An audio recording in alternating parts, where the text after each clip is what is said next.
the VCA Voice podcast. I'm your host, Dr. Marie Kerl. Our goal with the VCA Voice is to showcase how VCA Animal Hospitals is taking care of the future of veterinary medicine. We'll bring our purpose to life through meaningful conversations about care, our culture, and the communities we serve. On today's episode, I'm happy to welcome Dr. Christy Bell. Dr. Bell is a Senior Director of Talent Acquisition at VCA Animal Hospitals and is also a leader of our Pride Diversity Resource Group. Hi, Christy. How are you? Hi, I am excited to be here. I'm a podcast junkie and I love everything about podcasts, so I'm excited today. Well, excellent. You'll have to give me some good recommendations when we're done with our recording. So first of all, happy Pride. Thank you so much for joining me. Happy Pride. It's June. Rainbows everywhere. Rainbows everywhere. Why don't we jump in and get started? And if you could tell me a little bit about your journey in veterinary medicine and when you realized you wanted to become a veterinarian and how did you get there? Yeah, it's an interesting story. I actually had no clue what I wanted to be when I was going through grade school, high school even. I had a high school biology teacher that said, "Aren't you going to be a doctor?" I just figured that's what you would be. And I was like, oh, that's kind of interesting. So I went to my first year of undergraduate school and I had a friend who was a year ahead of me in college, and she was going to become a pediatrician, and it actually is today. Mm-hmm. She recommended that I read this book called Becoming a Doctor. So I did. And it totally grossed me out. I was like, wow, you have to do all of that stuff to people. But the medicine piece was amazing. I love science. I love puzzles. And I was like, well, maybe I should try veterinary medicine. Mm-hmm. So I actually got a job at a local animal hospital this summer after my freshman year of veterinary school. And I was doing kennel work, right? Walking dogs, mm-hmm. scooping poop, feeding them, like doing all of the things that you do as a kennel attendant. And I loved every second of it. And I was kind of hooked since then. So how did you get from there to what was your progression into vet school? So I worked there for one summer. The next summer, I actually became what we called a veterinary technician at the time. I was not a credentialed veterinary technician. Mm-hmm. So veterinary assistant at a different hospital. And I just kind of furthered my technical skills. I had some really great mentors in undergrad. I actually went to a few different hospitals, kind of saw how they operated, and really went directly from undergraduate school to veterinary school at University of Georgia. And it was a wonderful ride through vet school. And then what happened after vet school? How did you get into your current position? So after veterinary school, I joined a hospital, and it was a privately owned small animal practice in the metro Atlanta area. And about 6 years later, we were acquired by VCA. And about a year after we were acquired, I became the medical director at that hospital. I was in that position for a long time, enjoyed it so much. And then I was looking for something new and different. And this position opened up to be the recruiter for the Southeast area. I didn't really know what that meant. I had no idea what being a recruiter was, but I knew a lot about veterinary medicine by that time. Uh-huh. So I kind of jumped in and wanted to learn some new skills. And that was about 7.5 years ago. So here I am as Senior Director of Talent Acquisition at VCA.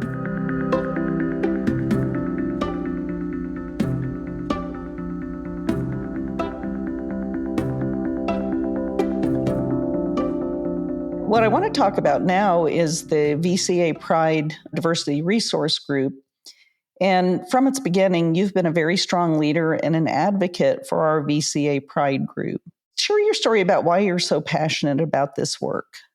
When it comes down to it, it is one of my core beliefs that everyone should experience life equally. Mm-hmm. And I know that doesn't exist, but that is something that is really at the core of who I am. And I think that comes from a few different things. One is I am a member of a family who is very diverse. Mm-hmm. I have a couple of bonus parents. I have a bonus parent who is Black. I have a bonus parent who is Puerto Rican. I have a bonus brother who is Black, and I have a niece who is neurodivergent. And I also live in a community in Metro Atlanta that is extremely diverse, actually one of the most diverse counties in the entire country. Every time I go out in public, I hear a different language, which to me is inspiring. I am a member of the LGBTQIA plus community and have been for a while. And I think it's just really important for everyone to have their voice heard, especially at work. We spend so much time at work, focusing a lot of energy and time and dedication. And it's really important to me for everyone to have as equal footing as possible when they are working. Oh, I love hearing that part of your story. And you said that you're a part of the LGBTQIA community. Is there anything more that you'd like to share about that part of your life? Sure. I grew up in the South, so with a heavy dose of football and church, as you might imagine. And I was a late bloomer when it came to sexuality. So I grew up like a normal kid, right? Like I didn't have a big revelation until I was in my 20s. So it was really a very normal childhood. I am also really lucky to have really understanding family and friends that were incredibly supportive when I did come out in my 20s. It really pains me to think of those who don't get the support. And it was there for me every step of the way. Oh, that's wonderful. I was a little bit of a late bloomer too, and also grew up in the Deep South, as we talked about previously. So I get that and appreciate that. What's been your experience in our profession with acceptance in veterinary medicine? And are there times as a veterinarian or in vet school that you felt particularly supported? Veterinary medicine, I think, is so focused on taking care of pets and people, which makes us unique, I think. When you come into an animal hospital, it really just requires that you want to take care of your pet, right? So when you come in and you bring that beloved family member with you, we are going to do what we can. So when it comes to acceptance of different types of people in veterinary medicine, either people working in the hospital, clients who are coming in, whoever it is, I think that the foundation is there because our bottom line is that we want to care for pets. The time that I felt most supported as a veterinarian actually was very early on in my career. I had just graduated from vet school and joined this practice, and something was happening at work where I needed to come out to my boss, and I was really nervous about it. He had known me for a long time, but didn't know that aspect of me, and he took it really well, actually. He thought I was probably going to say something else. And what came out was, hey, this is me. And he was very supportive. And I will say my partner from then on out was invited to every single event. We did a lot of social things with the hospital that I worked at. And she was invited every time and included as part of our work team, which was really refreshing. Oh, that's wonderful. So what role does allyship play in supporting all of our associates in VCA? I know that there's a lot of work remaining to be done. What work is there that we still need help with? I think it's helpful to just talk about the definition of allyship to start with. And that is using your actions, behaviors, and practices to support, amplify, and advocate with others. So I think it's important to think about that and also to remember that a non-action is also an action. So when you are in the vicinity of someone who's experiencing discrimination or harassment, what have you, and you don't stand up for them, you're deciding to take an action, right? So I think it's important to think about allyship in that way. For a company like VCA, if our aim is to support all associates equally, then allyship is a must. It is just at the core of what we should do for all of our associates. So an ally is to take on the struggle as your own, to transfer the benefits of your privilege to those who lack it, to amplify voices of the oppressed before your own, acknowledge that even though you feel pain, the conversation is not about you. You stand up even when you feel scared. You own your mistakes and decenter yourself, and you understand that your education is up to you and no one else. So I think that's a really good mindset to be in when you're thinking about how do I support this person? How do I be an ally for either one person or a group of people? That's wonderful. Yeah. And then what needs to be done, right? Mm-hmm. Yeah.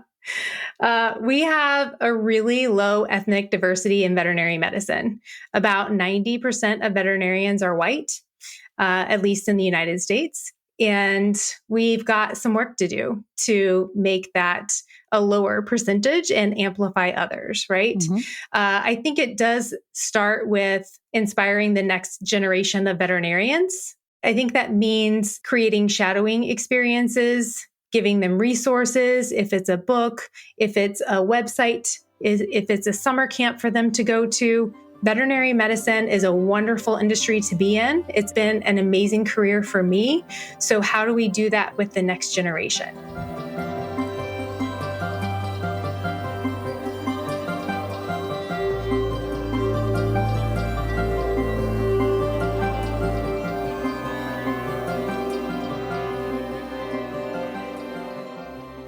What positives have arisen from the Pride Diversity Resource Group? We are still very new. I think that we're still in our infancy when it comes to a diversity resource group. All of them are at VCA, actually. They were just started a couple of years ago. And we've got a lot of work to do. Some work that we've already accomplished is the Gender Affirmation Resource Guide. And we have that for both associates and for managers, just kind of separate guides for those two different populations, which I think is fantastic. If anybody is looking for support to get that gender affirmation that they're looking for, then we have a resource. So that's really top of mind. We do have an internal communication channel. It's called Pride at VCA Yammer Group. And it's a way for kind of like-minded individuals that are allies or members of the LGBTQIA+ population to connect, which sounds very basic, and it is very basic, but it has been very powerful. Just seeing messages from people that are in different locations across the country, supporting each other, celebrating holidays, and just really giving each other some really good, even educational content. It's been really fun to see the back and forth with that communication channel. No, I agree as well. I've really enjoyed that and some of the comments and conversations that have come across. Where is the Pride Diversity Resource Group focusing now? As you can imagine, we've had a lot of planning. I know you've been part of some of that, so thank you. We have been getting ready for June. Pride Month is a very busy time of year for us, and we've been organizing lots of events and things that VCA associates can do to help celebrate Pride.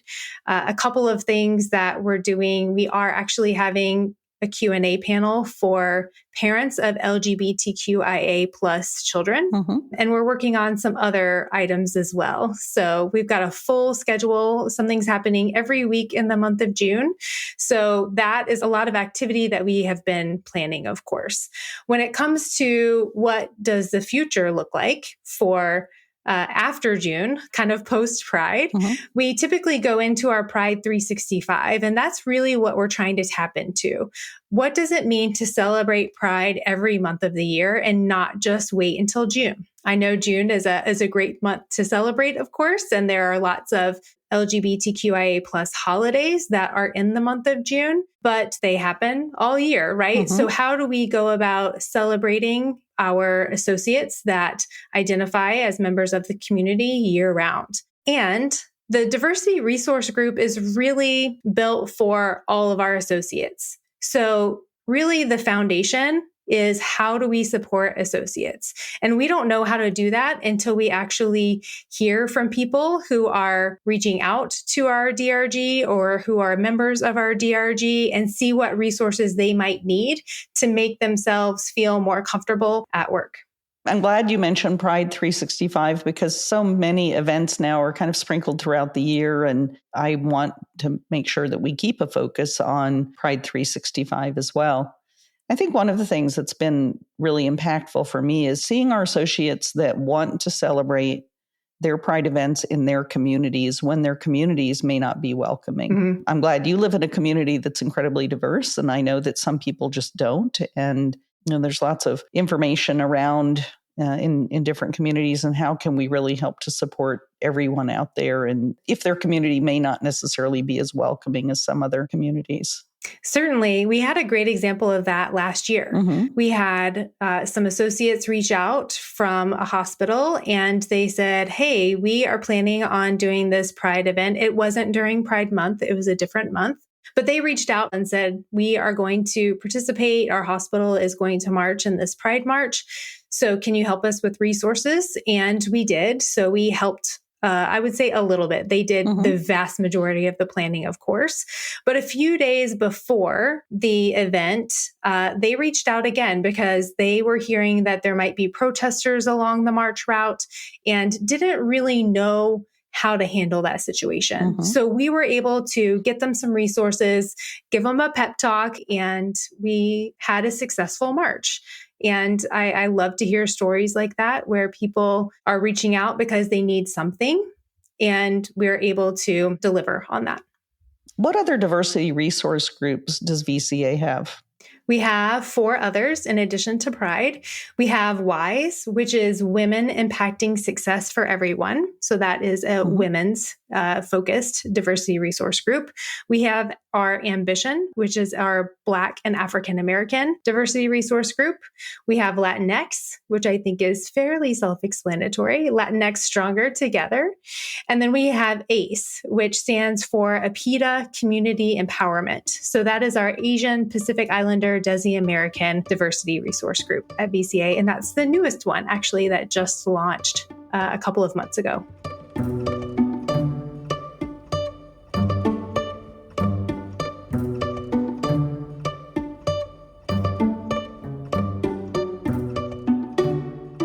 So let's shift just a little bit because I'd like to spend our remaining time talking about your role in talent acquisition and what that involves. What part of talent acquisition are you involved in specifically now? So I am privileged to lead a team of 6 individuals across the country. And we are focused on student talent acquisition. So that means that we are connecting with veterinary students and sharing resources with them that VCA can help them with during their veterinary school career. And of course, with the hopes of them potentially thinking about joining VCA after graduation. How many veterinary schools are currently graduating students, and what's new in the veterinary education space? There are 33 veterinary schools in the U.S., not to mention there are some U.S. students that go overseas to other schools as well, but 33 in the United States. So many things have changed, Marie, since you and I have been in school. So lots of things have changed since I've been in school. Let's talk about things that are maybe the same. So, the learning content is the same, right? There is still anatomy lab. There is pathology lab. There are all those ology types of classes that we need to take. There are senior clinical rotations, which to me is the absolute best part of veterinary school. It's where you learn and stretch the most. There are clubs and activities and social things to do during vet school.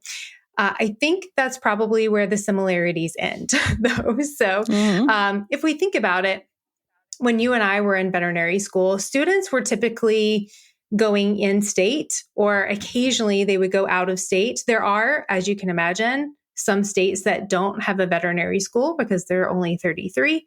But when we were coming up during vet school, a lot of people in our classes were from our same state.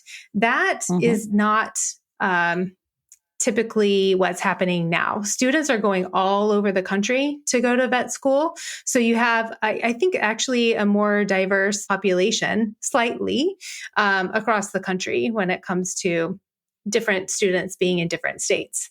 Now, their classes are recorded, which is so interesting to me because they don't always have to actually go to class. Yeah. They can actually watch it at same speed or even 1.5 speed to get all of the content that the professor was lecturing about. I don't know if I would have thrived in that environment if I wasn't required to go to class. So that to me is very different. I definitely learned a lot by going to class, actively taking notes, what have you. And so there's a different kind of study style that they have now. Definitely curriculum and schedules of classes. They've made so many improvements over the years. There are a lot of schools that track now, and tracking means that students are focused on small animal, large animal, mixed animal, what have you. That didn't exist for me when I was in veterinary school. We all learned everything, and now they are kind of tracking to their interest. Yeah, I was also surprised, and I taught in a university setting for many years before joining VCA, and I was also surprised in our conversation with Ashley Lavender, who's just finished her first year at University of Georgia, the online tools that the students are using as well to test and challenge one another and to use as study aids. That was fascinating. It is fascinating. There's been so many improvements, of course, when it comes to technology that can help with veterinary education. Another thing that I see from school to school as I travel about is the use of more models and technical skills labs, which also, again, for me, did not exist when I was in veterinary school. So working on those IV catheter placement, or really models that help you kind of get the basics of even either anatomy or a surgical procedure or what have you. Things of that nature are different as well, thanks to technology. So vet students are a very busy group as well. What are meaningful ways that we can connect with them and help to support them along their journey? Yeah, I think about this in 3 different categories. I think one is supporting them in their career. One is supporting them as an individual. And then one supporting them in their work-life integration, as I like to call it, and say it instead of work-life balance. So when we're thinking about supporting them in career, shadowing experiences, mentorship opportunities, things that will help them network and make connections within veterinary medicine, right? When I think of something to help them as an individual, I'm thinking about communication skills or maybe their medical reasoning skills, things like that, I think would be very helpful for students. And then also just something to help them remember to relax and recharge and have fun, which that could be, of course, a myriad of different things. And then what about supporting new graduates and early career veterinarians within VCA? What kinds of programs do we have for this group? Yep, I think the foundation of that is our mentorship program at VCA. So we have a mentorship program that is both focused on general practice and emergency medicine. Mentees are assigned a dedicated mentor, and they've got regular check-ins scheduled throughout the program. It is a 6-month program for both ER and GP mentees. And they have different phases that they move through kind of at their own pace. So it is something that is very customizable to them. So it definitely depends on the individual, what skills they come into VCA with and what they would like to develop as well. We also have, as part of that, some online modules that are given. And the ER mentorship program does have an in-person lab, which is a hands-on 2-day experience. And I have been honored to actually attend one of those. And it has been so impressive to see just the content that is covered when it comes to doing CPR and TFAST and AFAST ultrasounds. And it's amazing to see what those mentees learn in just those 2 days. The other thing that we have for early career veterinarians is something called our Pause First program. So our Pause First program has 4 different aspects. One is the mentorship program, right? So everybody is automatically enrolled in the mentorship program. The second stage of Pause First is competitive compensation without any negative accrual. So we want to make sure that people are compensated appropriately, of course. Our third aspect of Pause First is CE support and making sure everybody gets what they need when it comes to continuing education. And then the last thing that we have for Pause First is the biggest one, in my opinion, which is student loan repayment. So we actually offer $1,000 a month in student loan repayment. And we do have something called a student programs bonus. And that is if veterinary students participate in a VCA externship or summer job experience, then they would have some extra compensation as well.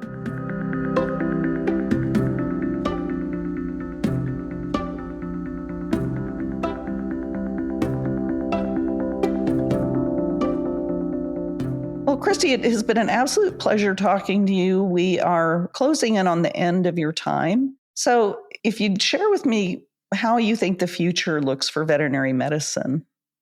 Yeah, what does the future look like? I feel like we are entering a stage of veterinary medicine where we're getting more involved with technology and technology to help us out, not only with diagnostic tools. I know we've got some artificial intelligence that are helping us read radiographs, but really tapping into what technology can do for us. If it's communicating with clients, if it is advancing care, I think technology is going to help us get there, certainly.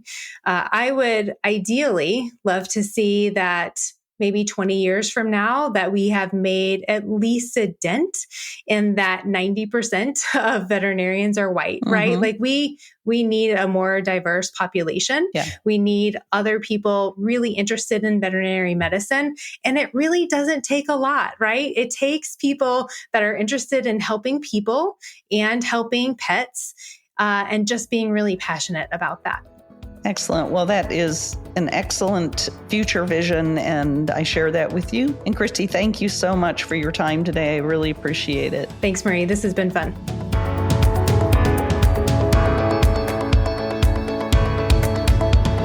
Thank you so much for listening in. If you enjoyed today's episode, please consider subscribing. Don't forget to leave a review to let us know your thoughts, and share the episode with friends. Follow VCA Animal Hospitals on social media at LinkedIn, Twitter, Facebook, and Instagram. For more inspiring stories, visit our website at vcavoice.com.